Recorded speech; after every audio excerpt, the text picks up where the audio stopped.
कृषि सभापति महोदय, छत्तीसगढ़ के समावेशी एवं सर्वांगीण विकास तथा खुशहाली का रास्ता खेतों से, खलिहानों से, मेड़ों से, नहरों से और तालाबों से होकर किसानों के घर तक पहुंचता है। छत्तीसगढ़ में कृषि एक व्यवसाय नहीं बल्कि हमारी संस्कृति है, हमारी पहचान है और ग्रामीण अर्थव्यवस्था की नींव है। सभापति महोदय, हमने खरीफ सीजन 2014 और 2015 के धान उत्पादन प्रोत्साहन योजना की 3,716 करोड़ की बकाया राशि किसानों को देकर अपना वादा निभाया। साथ हमने मोदी की गारंटी अंतर्गत अन्नदाताओं से प्रति एकड़ 21 क्विंटल 3100 रुपये प्रति क्विंटल की दर से धान की खरीदी सुनिश्चित करने के लिए कृषक उन्नति योजना प्रारंभ की है। खरीफ सीजन 2025-26 में 142 लाख मीट्रिक टन धान की खरीदी को मिलाते हुए खरीफ सीजन 2025-26 में 142 लाख मीट्रिक टन धान की खरीदी को मिलाते हुए हमने पिछले 3 खरीफ सीजन में ऐतिहासिक 437 लाख मीट्रिक टन धान की ऐतिहासिक खरीदी की है, जिससे किसानों के खाते में लगभग 1,40,000 करोड़ रुपए से अधिक का भुगतान संभव हो रहा है। फसल विविधीकरण को प्रोत्साहित करने के लिए दलहन, तिलहन, मक्का, कोदो कुटकी, रागी और कपास जैसे फसलों को भी कृषक उन्नति योजना में शामिल किया गया है। कृषक उन्नति योजना के लिए इस बजट में 10,000 करोड़ रुपए का प्रावधान किया गया है। सभापति महोदय, धान खरीदी में मार्कफेड की बड़ी महत्वपूर्ण भूमिका रहती है, इसलिए मार्कफेड को धान उपार्जन हेतु 6,000 करोड़ का प्रावधान किया गया है।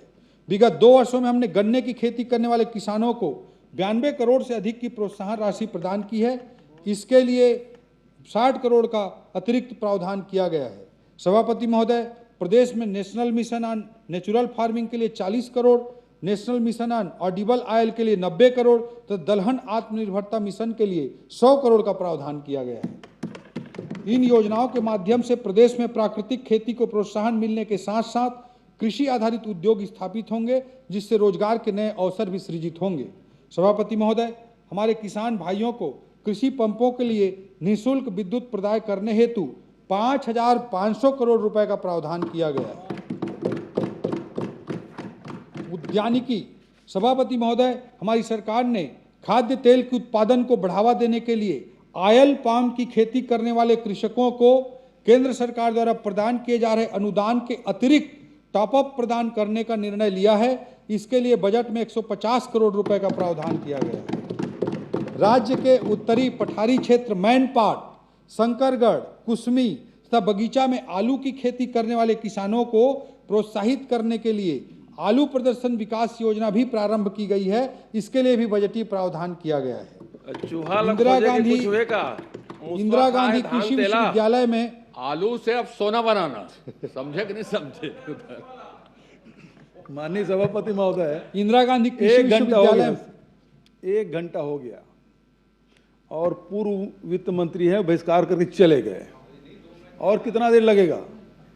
इंदिरा गांधी कृषि विश्वविद्यालय में भाभा परमाणु अनुसंधान केंद्र की सहायता से सेंटर ऑफ एक्सीलेंस की स्थापना हेतु बजटीय प्रावधान किया गया है। सभापति महोदय, अन्य महत्वपूर्ण योजनाओं के प्रावधान इस प्रकार हैं।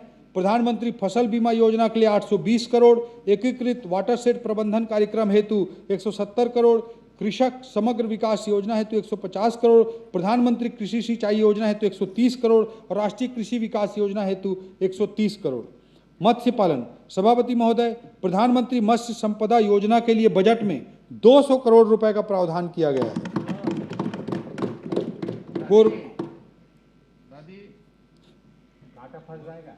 कोरबा जिले के हसदेव बागो जलाशय में मछली पालन को बढ़ावा देने के उद्देश्य से प्रधानमंत्री मत्स्य संपदा योजना के तहत एकीकृत एक्वा पार्क प्रस्तावित है, जिसके लिए भी बजट में 5 करोड़ रुपए का प्रावधान किया गया है। पशुधन विकास सभापति महोदय, यह अवसर उन लाखों चरवाहों, गोपालकों और पशुपालकों के प्रति कृतज्ञता व्यक्त करने का है जो हमारी ग्रामीण अर्थव्यवस्था के असली स्तंभ हैं। हमारी सरकार ने राज्य में डेयरी उद्यमिता को प्रोत्साहित कर आजीविका का प्रमुख साधन बनाने के लिए डेयरी समग्र विकास योजना प्रारंभ की है तथा इसके लिए बजट में 90 करोड़ रुपए का प्रावधान किया गया है। इस योजना के तहत रायपुर, बिलासपुर एवं जगदलपुर के मिल्क प्रोसेसिंग सेंटर का उन्नयन भी शामिल है। पशुओं के नस्ल सुधार तथा दूध उत्पादन में वृद्धि के उद्देश्य से समग्र पशु संवर्धन योजना के लिए 8 करोड़ का प्रावधान किया गया है।